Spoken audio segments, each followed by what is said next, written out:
brought you by Silver Pumps and Motors. Top quality और consistent performance के लिए सिर्फ सिल्वर पंप्स नाम याद रखना।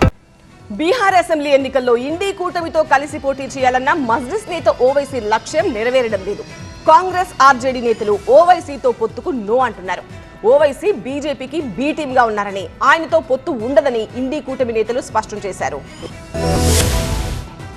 బీహార్ అసెంబ్లీ ఎన్నికల్లో ఈసారి కూడా పోటీ చేసేందుకు మజ్లిస్ సిద్ధమవుతోంది. ఇండీ కూటమితో పొత్తుకు పలుమార్లు సంకేతాలు పంపించారు ఆ పార్టీ అధినేత అసదుద్దీన్ ఓవైసీ. అయితే ఇండీ కూటమి నుంచి మాత్రం సానుకూల సంకేతాలు రావడం లేదు. ఆర్జేడీ అధినేత లాలూ యాదవ్ మజ్లిస్ తో పొత్తు ఉండదని స్పష్టం చేశారు. మజ్లిస్ పార్టీ హైదరాబాద్ కు చెందిన పార్టీ అని, బీహార్ అసెంబ్లీ ఎన్నికల్లో పోటీ చేయాల్సిన అవసరం లేదన్నారు. బీహార్ లో ఓట్లను చీల్చి బీజేపీకి లబ్ధి చేసేందుకు మరోసారి ఓవైసీ ప్రయత్నిస్తున్నారని ఆర్జేడీ నేత తేజస్వి యాదవ్ మండిపడ్డారు. అలాంటి పార్టీతో తమకు పొత్తు అవసరం లేదన్నారు. తాజాగా బీహార్ కాంగ్రెస్ నేతలు కూడా మజ్లిస్ తో పొత్తు ఉండదన్నారు. ఇండీ కూటమిలోకి మజ్లిస్ కు ఎంట్రీ లేదని కాంగ్రెస్ నేతలు స్పష్టం చేస్తున్నారు. ఎన్డీఏ కూటమితో పాటు ఇండీ కూటమి నేతలపై తీవ్ర ఆగ్రహం వ్యక్తం చేశారు అసదుద్దీన్ ఓవైసీ. మతతత్వ ఎన్డీఏ కూటమిపై పోరాటం చేయాల్సిన ఇండీ కూటమి నేతలు స్వార్థంతో పనిచేస్తున్నారని ఆగ్రహం వ్యక్తం చేశారు. విపక్షాల ఐక్యత కోసం తాను కృషి చేస్తుంటే ఇండీ కూటమి నేతలు ఇలా మాట్లాడడం దారుణమన్నారు. అయితే బీహార్ కాంగ్రెస్ నేతలు మాత్రం ఓవైసీ ముమ్మాటికి బీజేపీ ఏజెంట్ అని విమర్శిస్తున్నారు. బీజేపీ బీ టీమ్ తో తమకు పొత్తు అవసరం లేదంటున్నారు. బీహార్ లో 6 నెలల్లో అసెంబ్లీ ఎన్నికలు జరగబోతున్నాయి.